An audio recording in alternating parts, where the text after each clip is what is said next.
Well, good afternoon. Good afternoon and welcome to another Webinar Wednesday hosted by the California State University Bakersfield Small Business Development Center. Good afternoon, I'm Kelly Bearden, I'm the director, and unfortunately for you, I'm your presenter today. I will have some help though, so that is a good thing.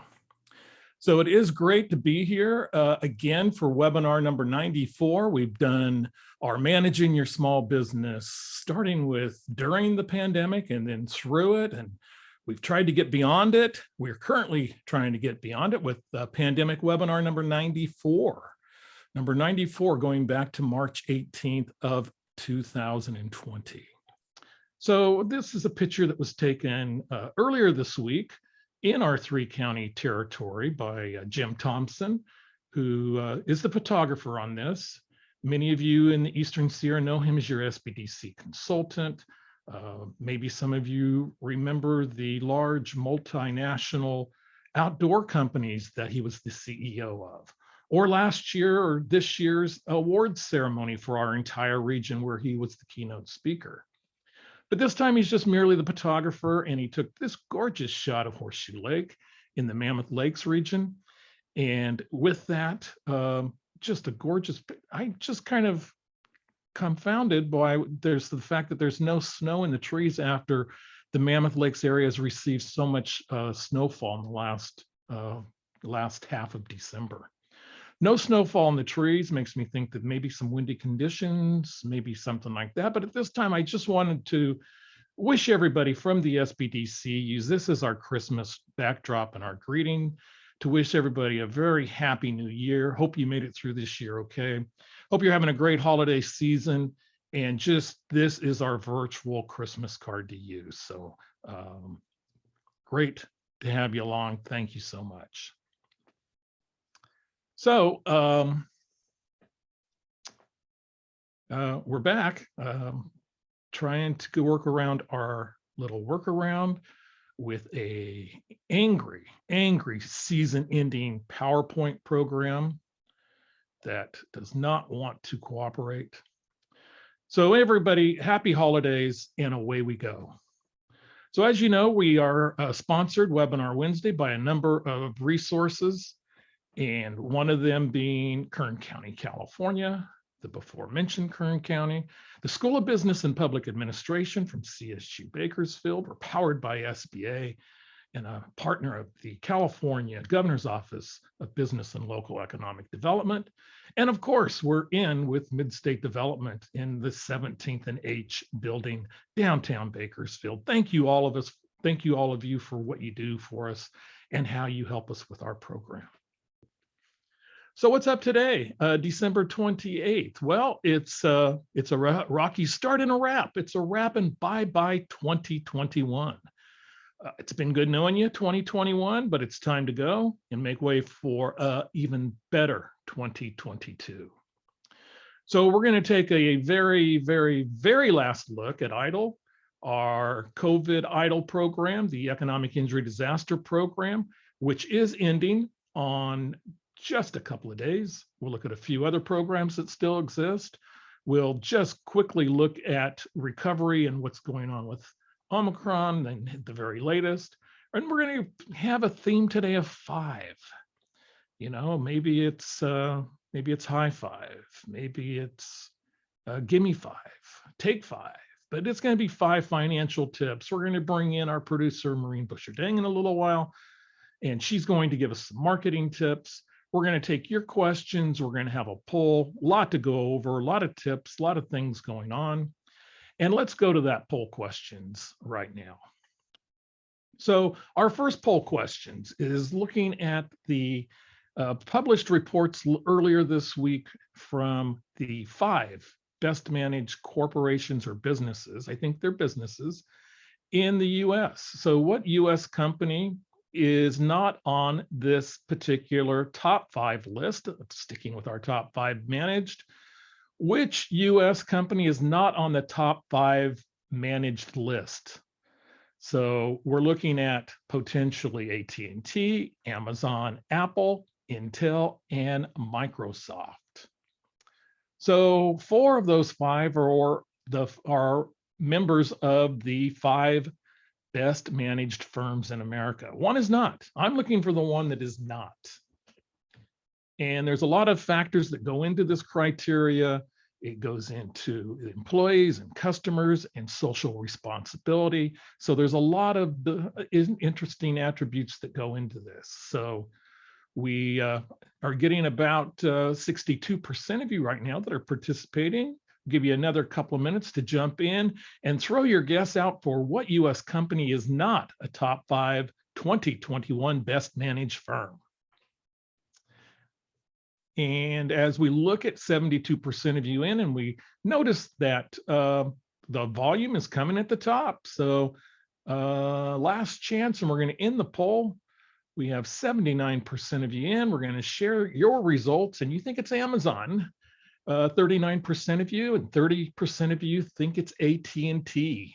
Well, it is AT&T. AT&T last year was a top 100 company, and it fell dramatically for a variety of different reasons. One of them being issues with some of their employees and the fact that they made a big bet in the entertainment industry, spun off DirecTV. So anyway, as far as top 5 managed firms, yes, Amazon is there, and Apple, Intel, and nobody selected. 0% of you did not think that Microsoft was. And yes, it's true. Microsoft was number 1 on this list.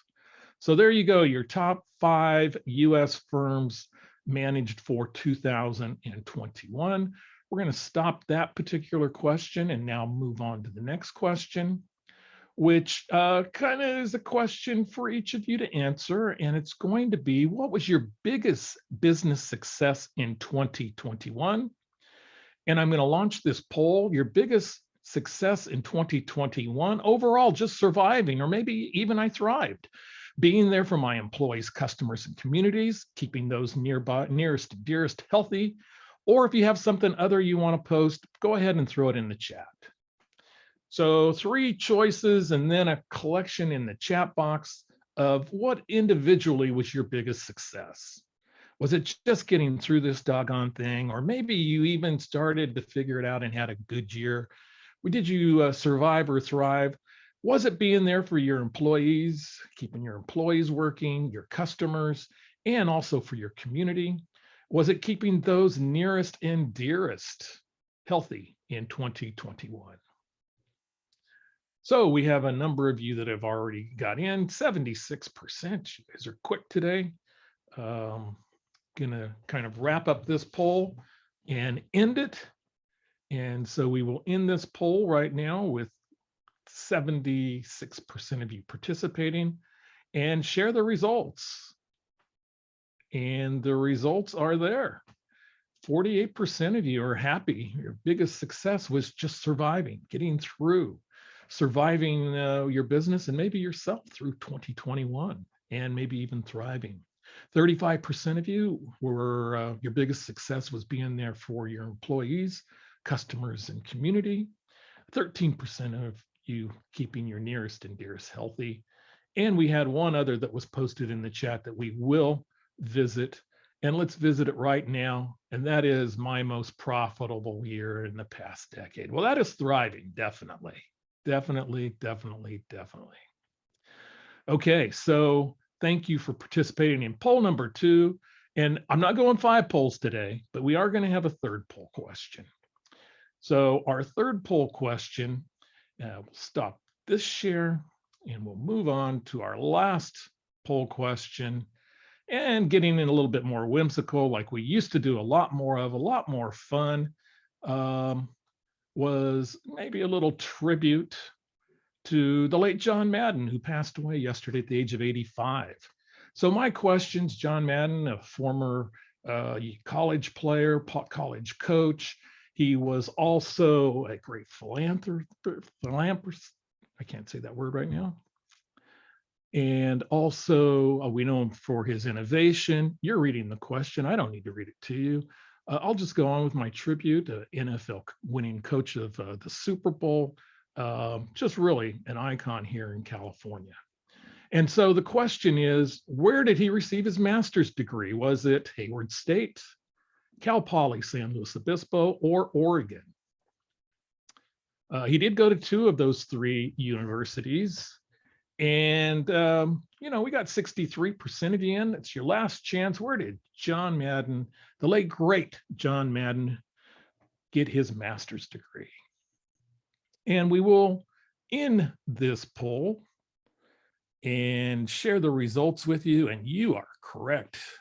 An alumni of Cal Poly SLO received his master's and his bachelor's degree from Cal Poly. 77% of you got that.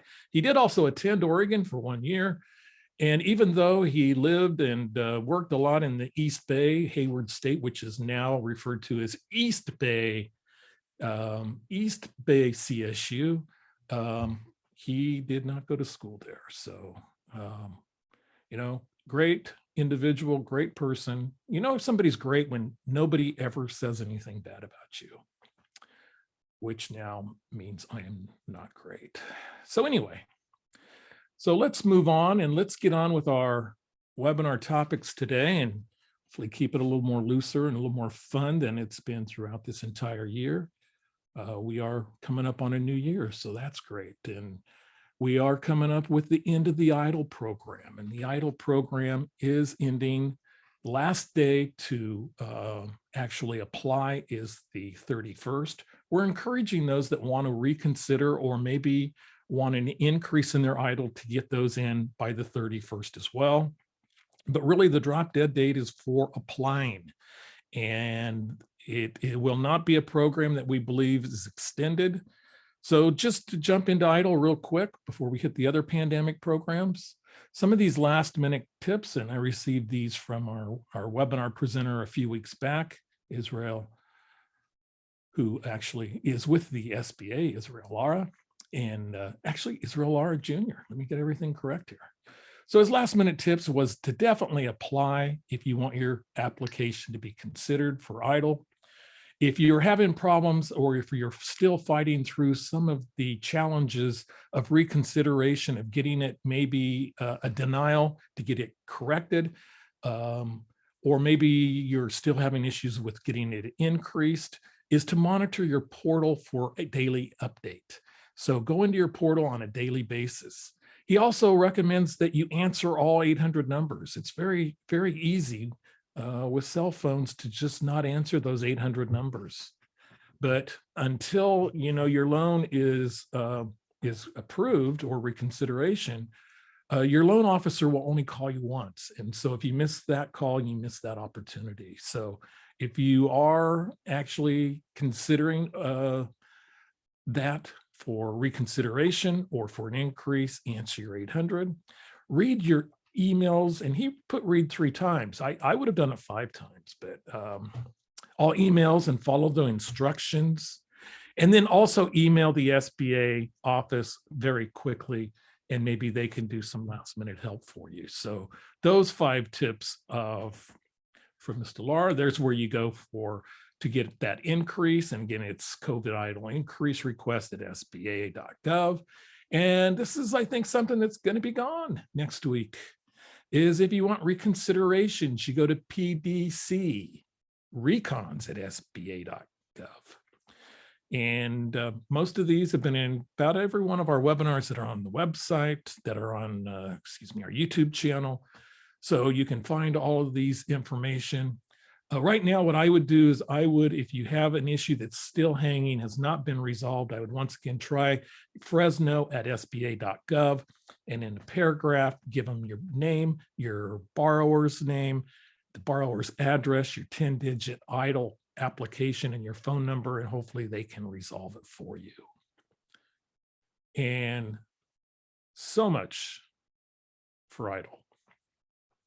I will add, though, that the targeted advance and supplemental advance also, I believe, are open. We did have Mr. Lara mentioned that really the new ones weren't going to be considered after about 2 weeks ago. So if you have one of those that are in reconsideration or having other issues, those still, it looks like after the first of the year will still be considered. The employee retention credit, the ERC, which was open for parts of 2020, and then also opened for parts of 2021, ending on 9/30. There can still be an amended filing done, and it can be done retroactively if you think that you apply or actually qualify for the employee retention credit. So there's still that opportunity. The City of Bakersfield Restart Loan to Grant program that is still, I believe, open. You can contact, I haven't heard through the holiday season much on it, but you can still contact Access Plus Capital if you're interested in that. And also, we do have a micro grant program that is going to be coming to Kern County in late January 2022, a $2,500 grant that we'll be talking about quite a bit once it is open. But warn you right now that if you know somebody who has a business that didn't make over $50,000 in 2019, you can show that on a tax return, did not receive the $5,000 for the California grant program, then the micro grant is for them. So lastly, PPP forgiveness, we do know that that's open. So in retrospect, going back now, what are the 5 issues, the 5 biggest issues that I saw small businesses faced in 2021?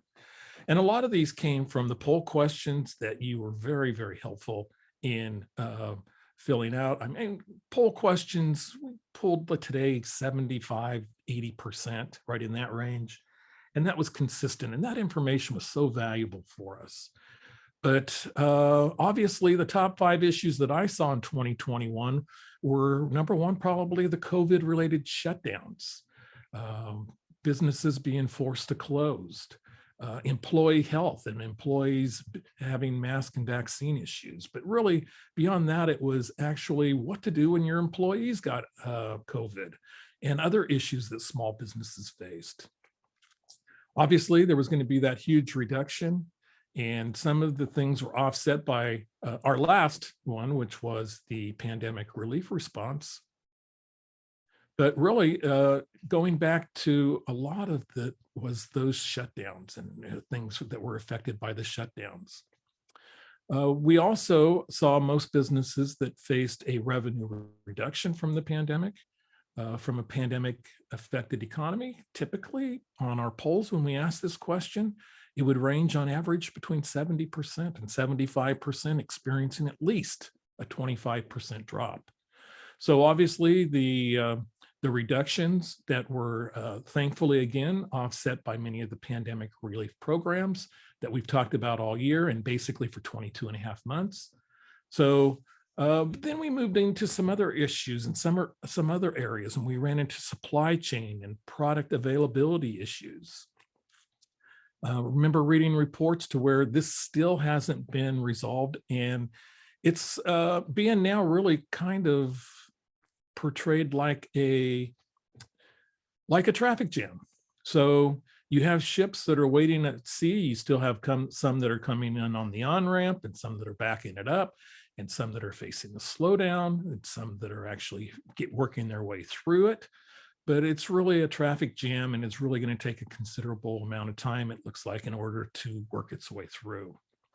It's interesting, there was kind of an analysis that I looked at of what really was on a cargo ship, and the 54 businesses, the 54 small businesses that had product on there that affected from one individual ship, kind of a case study done on that ship. And it really showed the magnitude of the different supplies and components and parts and actual products too. But oftentimes it was one small part that would hold up the entire either manufacturing or fabrication process. So supply chain was a huge issue. Also, inflationary pressures, inflationary, which also kind of moved on to product cost for a lot of us. And a lot of our businesses were really faced with really issues on rising product cost, and which oftentimes say would make a difference in menu cost and actually cost to consumers of that particular product or concern. So really the product pressures that came from inflationary pressures and the product cost moved on. So another one was staffing and employee concerns. almost universal. Small business, big business ran into issues for a variety of issues. And really, the one that I never really heard until we had Dr. Gearhart on about 5 weeks ago, maybe 4 weeks ago, was that 1.3 million workers in our economy died of COVID. And so it was a long issues. There were a lot of issues that affected it. But obviously that was the one I had never really heard of until that point and really caught me by surprise. But obviously there are a lot of other issues. There was concerns over COVID. There were concerns about bringing it home to family members. There were some of what many of our small businesses thought were quite generous compensation areas through stimulus and through unemployment that allowed people to stay home a longer period of time than they had hoped. Other people left the workplace early, particularly those that were looking to retire and nearing retirement age. They just said, well, this is a great time to jump off. Something that some of our small business owners did as well. And small business owners either sold or retired their businesses in much larger amounts than years previously. And then the fifth one was the pandemic relief. And the pandemic relief was really, it was really a lifesaver. I've heard from not probably dozens, but literally hundreds of businesses that it was a safety net. In many cases, it was the reason they were able to stay in business, but it was able to keep those businesses, and there were many programs. The one complaint I did get, and I heard it frequently, was it was often perceived as being uneven. And uneven, whereas many businesses were able to do and to be able to access the programs that were created honestly, legally, and have every right to, but maybe it was those policies that reflected many other members of our community not getting the actual pandemic relief that they needed at that time. So there's 5 issues. If it would have been, our theme today would have been 5 or maybe 10 instead of 5, then we would have had many more, but it's 5. So in dealing with some of these issues, we go back to inflationary pressures and go back to actually the product cost.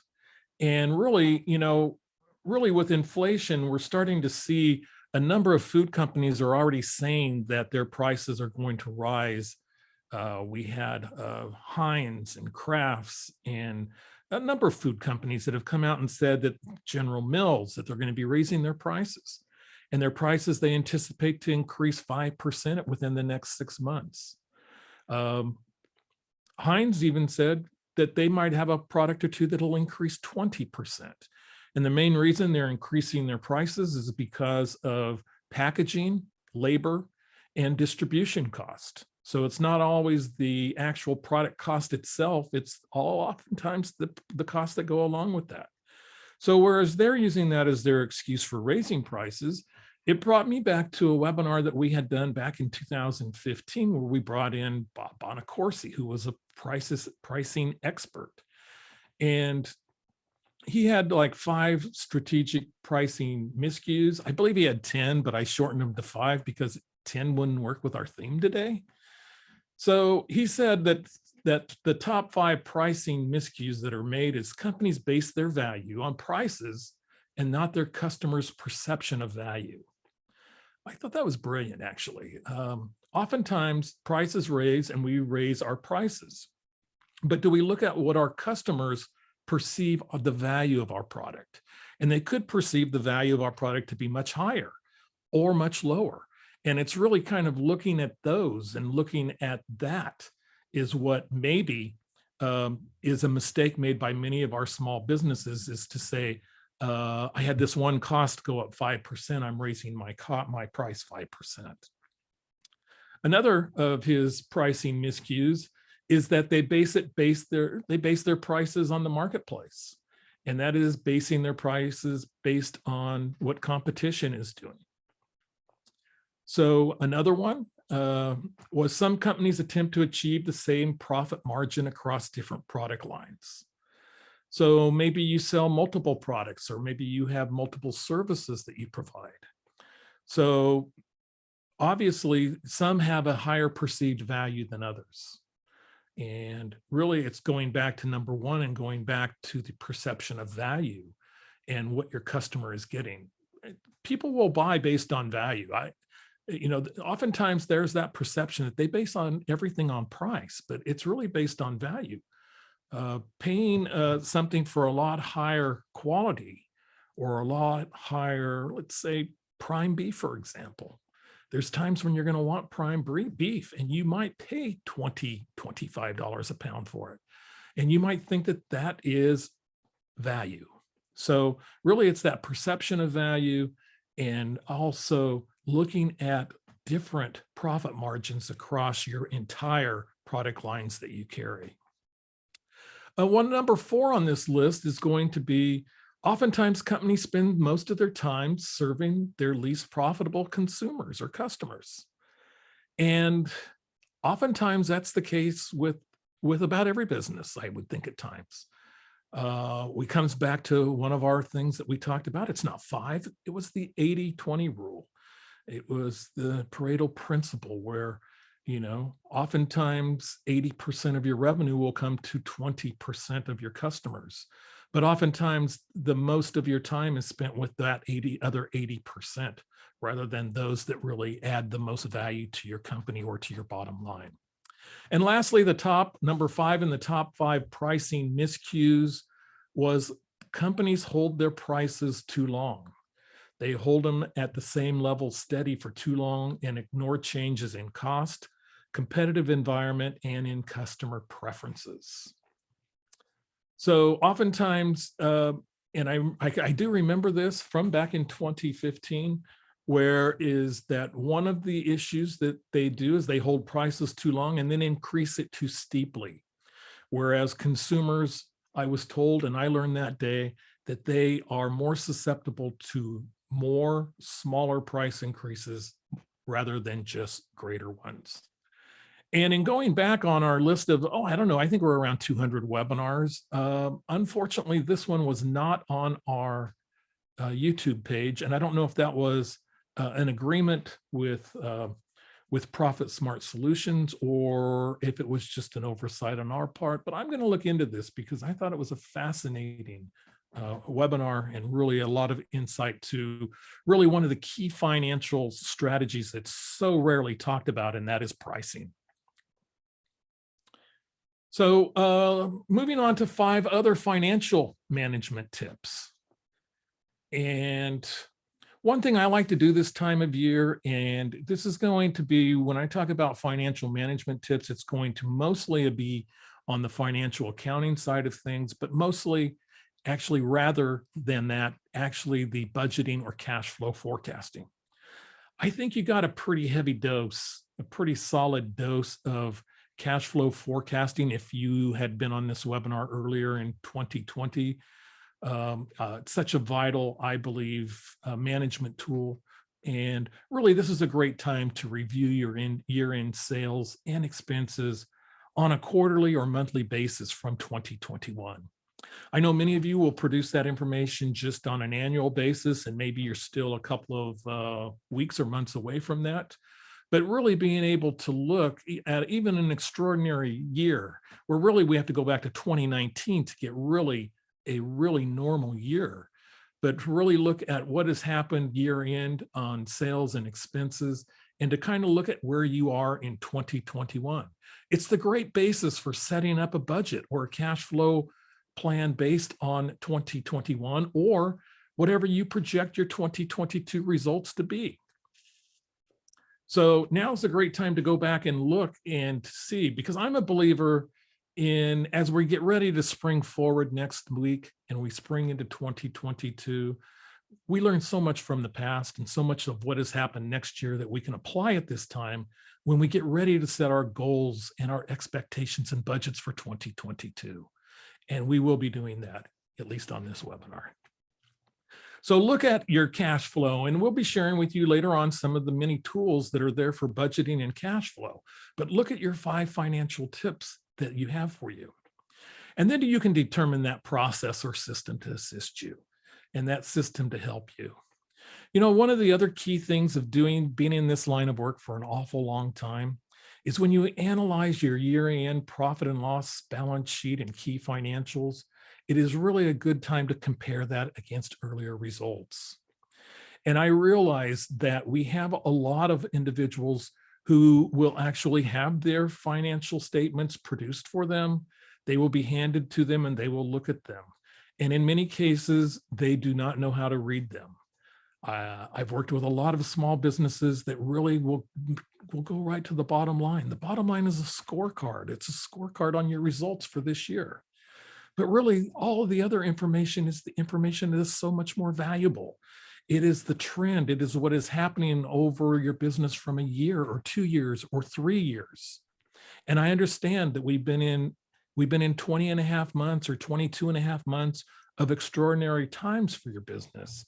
And that might even continue into 2022. But really being able to recognize what has changed financially and being able to analyze and to review and to read your financial statements is such a powerful tool for a business owner. So if you want help, get it when you talk to your bookkeeper, your accountant, contact the SBDC, do it however you want, but really learning to read those financial statements are so imperative, and they're so good at looking at trends and looking at financial ratios on what is actually going on inside your business. Okay, so I've hit you with enough financial stuff for a few minutes. Right now, I'm going to introduce our producer who has been with us since I believe week 3, possibly week 2, going back to March of 2020 on every webinar since then. She's in the background so many times. Some of you know her as our marketing guru here at the SBDC and has a number of SBDC consultants in addition to her practice that she has ran for many, many years in Bakersfield. So really a more formal introduction for the person who has really made this webinar go for the last 94 webinars, and that's Maureen Busherdang. And Maureen, come on in and share with us some of your tips for marketing for year end at this time. Thanks, Kelly. Make me feel like the Wizard of Oz today. Anyway, so let's see. Have you stopped sharing your screen? I'll go ahead and pull up my PowerPoint. You should be able to grab it at any time, but okay. There we are. Yes. All right. Now I know we've got the rule of 5 here, but I hope 5 slides works because I'm going to be talking about more than just 5 things. So anyway, there's number 1. All right. So I'm going to go back and forth between what I have on here. And a lot of this is stuff that we've learned from, working with clients. So I like to learn from some of those mistakes, and I'll show you some good stuff that we've found out there. And this time between Christmas and New Year's is a really good time, just like Kelly was talking about with financial numbers and whatnot. I like to do kind of a review marketing wise. And so it's a good time to go in and take a look at stuff. So let's go into Facebook. I want to show you on Facebook here. Kelly, can you see my screen of our Facebook page? Yes. Okay, good. Thank you. Well, actually, no, I'm seeing your PowerPoint. Ah, all right. Let me go back. But it does say Facebook. Yeah, but let me go back in here. Hang on a second.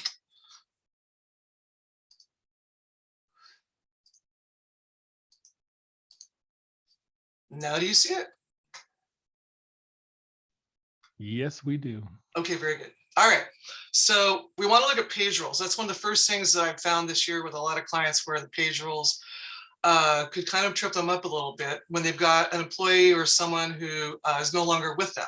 So I'm going to show you how to find this fairly easily. And unless you're in here a lot, can kind of throw you off. So on the left-hand side of our Facebook page, where it says manage page on the left-hand side. So if you scroll down to where it says settings, I'm going to go into settings. And then I'm going to scroll down here to where it says page rolls. And so you can see here, both Lynn Gannon and myself are administrators on here. But if we had somebody else here who maybe isn't with us, then if I wanted to eliminate myself, which I don't, I just click on edit. And then over here on the lower left, you can see remove. So you can remove that person. And one of the reasons that's important is, let's say, for example, I get, probably Lynn does too, all the time I get notifications from email or from Facebook on email. So you want to make sure that those notifications are going to you or somebody else in your organization and not someone who's no longer there. That can and does, trust me, create problems. So that's something fairly simple that you can do. It's kind of like housekeeping, really, I guess. Then let's get back out of that. The other thing I wanted to talk about is, all right, this is your cover photo. And then this down here is your profile photo. Two things I've seen a lot, believe it or not, is a lot of times businesses and people will make them the same. You don't want to make them the same. What I would encourage you to do is to take a look at your cover photo. I know this is going to be changing next week on our page because I originally had a slider on here, and then Facebook, lovely Facebook, made all those changes. I've got whiplash this year from all the changes they've made. But at any rate, think in terms of your cover photo can be like a billboard. And I want to show you a couple of examples of companies where they've used it as a billboard. You should have one that's like a standard cover photo that you have, but then you can swap it out for certain things. So let me show what I'm talking about here. Well, okay, here's Baker's Outpost. And what they have, they've done a couple of them here where they'll put food.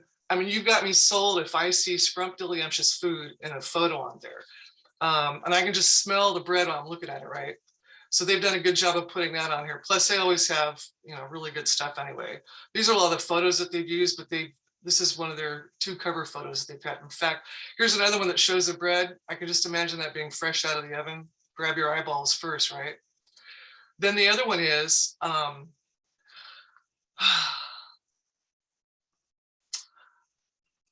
Sequoia Sandwich Company. They've gone through, these are all the different cover photos that they've done. And you can see where I'm talking about it being like a billboard. Take a look here where they've got stuff, whether it's Mother's Day. And when during COVID, we had a lot of stuff where they had dine in and take out. All this stuff where they've opened different places. Anyway, they don't just have one cover photo that's there for, you know, the last 10 years. Let's see. So you may be wondering, well, how do you go about trying to make a cover photo, especially if you've never done it? And one of the tools that we use is Canva. And so it's canva.com. I will go back to it in just a second here, but right now we are on Canva. Kelly, you can see Canva, right? Are you there? Okay, good. I Work with me here. I'm muting. Okay. Anyway, so what I did is, you know, get on Canva, canva.com. And let's say you have a photo like, whether it's Sequoia Sandwich Company or Baker's Outpost, or some of the stuff that we do. We take photos all the time, or I'll find stuff online. So then I can create a blank Facebook cover. But the other thing is that Canva has a lot of templates and everything that you can use. But for what I want to do, I want to try to make something where it's customized, right, for the SBDC. So Canva is both paid, but also free. There's quite a bit you can do free. So I want you to understand that that's a nice resource to have in your toolbox. And so what I want to do, if let's say I want to use, I'm just going to pick this photo right here. I'm going to click and drag it. This is the one that Kelly showed you earlier that Jim Thompson had taken up in Mammoth. That's just so gorgeous. So I was able to upload a customized photo that we had, right? So then the other thing I want to show you is that a lot of times with a cover photo, you want to put some kind of text in it, right? So if I want to add text in here, and let's just say I've got a heading here. So I'm able to put, you know, Happy New Year, right? And then I can pick the color I want it. let's just say we're going to use red. And then if I want to change the typeface on it, I can go over here and use, oh, I don't know, finger paint. And then if I don't think it's big enough, I can make it as big as I want. Point being is that you can customize this to your business or nonprofit rather than using templates. And it gives, visual interest. It's easy to use. You don't have to pay for a Canva. So you can use this. And the other thing I like is that Canva has all of the dimensions that you need for different social media. They've got, in fact, let me go back to my PowerPoint here. Let's see. Do this.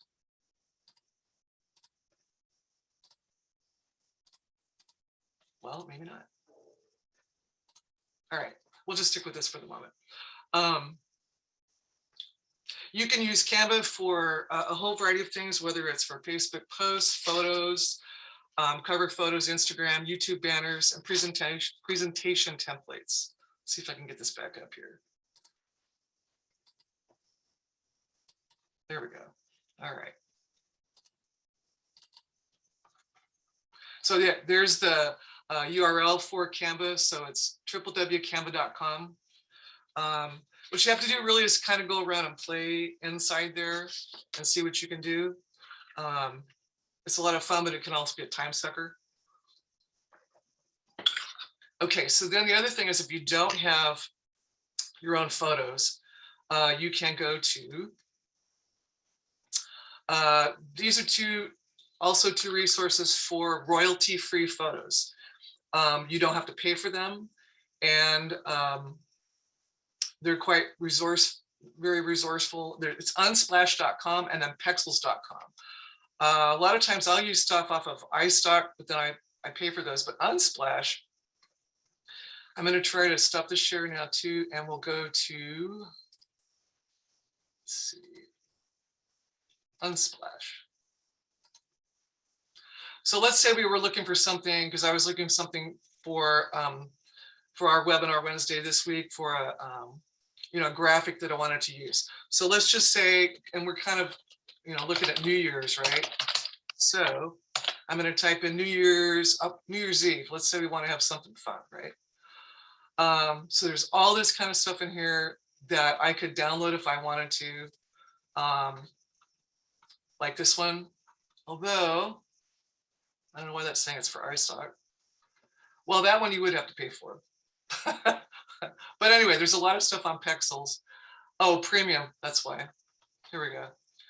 Anyway, it's important on here you find one where it'll clarify that it is free. Let's see if this one is available for hire. Yeah, so here's one you could use. You don't have to worry about trying to pay for it. It's royalty free.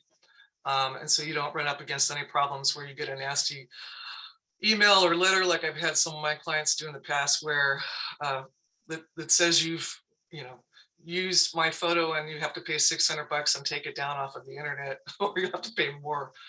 Yeah, that's not a fun thing to have happen. Let's see.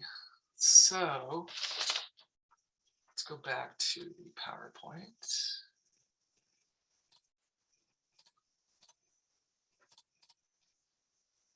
Go back to this one. Okay, here we go. Keller, you're still with me? Oh, absolutely. Can you see my fifth slide? Is it the one that starts with year end? Yes, it does. Okay.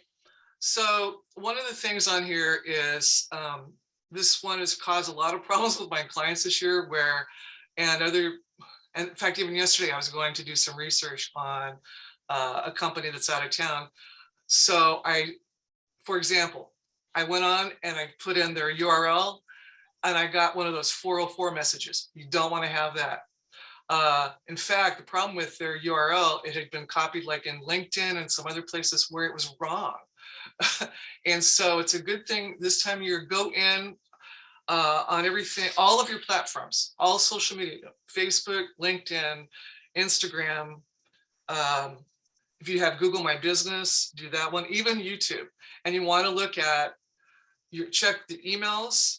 I had one client where he had a former ad agency where they still had a phone number and an email for that individual. And so and it was causing severe problems between hooking up with Facebook and with Shopify. And so he had to go in and remove all of that, change the email, some phone numbers. There were even problems with passwords, meaning he didn't have access to them. At any rate, you want to go through and check all these things. Email yourself. I do that sometimes with SBDC stuff. Check the email address, see where it goes. Call the phone number, see how it gets answered, and if it goes to the same place. I actually had an email the other day that I thought it went somewhere that I didn't expect, so I was glad that I checked it out. Passwords, make sure you know what your passwords are, and if you don't, you need to, get on that one fairly quickly. Make sure the links to the website work. Oh yeah, websites too. Add that to all the rest of the stuff that you're doing house cleaning on this time of year. Spelling, believe it or not, I got something yesterday where people were just copying and pasting and the spelling was off. There's nothing worse than having a missing letter or even punctuation that's off. It shows how much attention to detail you take to what you're doing. And then we already talked about people in administration who aren't there. Just make sure you remove that, who is listed as someone to contact. It's like I said, just housekeeping, but it'll make your life a lot easier to where you won't have to go through what some of our clients have had to this year. So anyway, that's what I got. Okay. Thank you, Maureen. Valuable tips. You're welcome. Valuable tips that you really need to do, or if you're lucky enough, maybe you can delegate it to somebody else. And there you go. Just don't make sure it's somebody's 15-year-old nephew. Yeah, not somebody's 15-year-old, not somebody's 15-year-old nephew, and not me either. So, we'll give you all the numbers. 15-year-old nephew would be an upgrade. Okay, let's get back to some 5 more tips, and these are courtesy of our SBDC consultant Jay Thompson. 5 tips for 2021. Of course, you're always going to want to consult your tax advisor because the SBDC does not give legal or tax advice. But these are 5 things that you might want to look into for 2021 if you're not already doing, and if it's a legal deduction for you. Number 1 would be the home office. So, boy. Number 1 is the home office expense, and that is to convert a personal portion of your home for personal use that you use for personal use, such as utilities and insurance, and use that as a deduction for business property. So you can also depreciate a portion of your home, or if you rent your home, allocate a portion of the rent for your home for a home office in your home. A lot of people don't really use and don't recognize the cell phone expenses. And I think these have come a long way with the IRS. When you provide it to an employee, a smartphone, or similar equipment for non-compensatory reasons, it's considering a work and fringe benefit that can be excluded from income. If you own your office building or other assets, a rental agreement with your spouse may significantly cut your self-employment taxes. Self-employment taxes, 15.3% are a sizable amount for anybody that actually is self-employed, and you can actually move that from Schedule C income to Schedule E. You can employ your child. When you hire your child, you shift taxable income from a higher bracket to a lower one. Possibly that's even 0. So Schedule C filers are exempt from FICA when they employ their children who are under 18 years of age.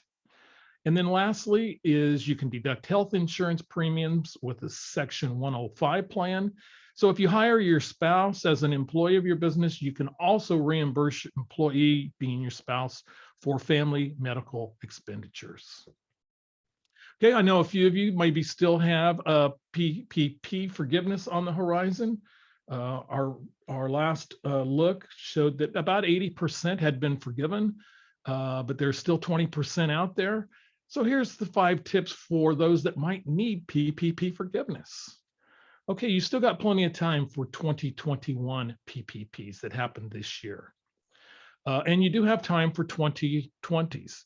In many cases, people that have not had forgiven PPPs from 2020 are starting to get invoices to start repaying on those. So what you need to do is you need to contact your lender. Your lender is the step. Find out which platform or portal your lender wants you to use. What's the process? And I would contact them next week if you have a 2022 PPP loan that has not been forgiven yet. So after you contact your lender and through the process, and many lenders, I mean, we found out maybe 6 weeks ago that Cabbage was just starting, or it was just starting forgiveness from last year. And many of their clients or customers had started to receive invoices, and they could have started it sooner than that. But really, some lenders started later than others in this particular process. The good news is, even though you've received an invoice, you can still get full forgiveness if you get your paperwork together, you analyze your expenditures, you meet the 60% threshold for payroll and other expenditures that are program eligible. So you can still also manage your PPP proceeds with other programs. So for example, maybe you didn't use all of your, you used 60% on your payroll, but there are 40% in other expenditures. Those actually free up potentially some wages that can be used possibly, if you meet other program requirements, for the employee retention credit and other programs. Just remember, you cannot double dip those funds. If they're used on one particular issue, they cannot be used for another. And remember, it's a loan until it's forgiven. So, you had 24 weeks to use that, a 10-week window, the end of the covered period, 60 days for lenders to verify your particular app, upload to SBA portal, and then 90 days for the SBA to make their final decision. So 24 weeks if you use the covered period, 10 weeks from the end of that period to apply. That is before they start charging. Then they will start invoicing you. Not really sure if you make several payments, what happens when you go back for forgiveness, if you're going to get the money back or not. That is something I have not been made aware of. 3 different forms you can use. There's your forms there. And going back to our holiday greeting that we had, our picture here. Just wanted to share with you again that. Wanted to also let you know that we're going to have changes next year. Obviously, with the pandemic relief programs ending, part of this program is going to change to other issues more pertinent at the time, more issues pertinent for 2022. We still have a pandemic to get through, but we're going to be doing it without a lot of other maybe government assistance. So some of those cash flow skills and some of those planning skills might come in handy. So, and just, a little greeting also here from my friend, I like to call him Holiday Gumby. You might not be able to see him because of my green screen backdrop, but maybe he shows up a little bit there. So Gumby, also wishing you a very happy holiday season. And we'll be back next week for number 95. And there's a question mark as we're anticipating changes maybe to the platform. We're still going to bring you the best in guest speakers on a variety of topics of what you want to hear. We're going to be here every Wednesday for Webinar Wednesday, as anticipated in the near future. Is it going to be managing your small business beyond the pandemic? Number 95. We will all tune in next week and wait and see. I don't see a single question available today. So really, not a single question. Wanted to wish everybody out there a very happy and profitable new year for 2022. Thank you, everybody, and we will see you next time. Bye-bye.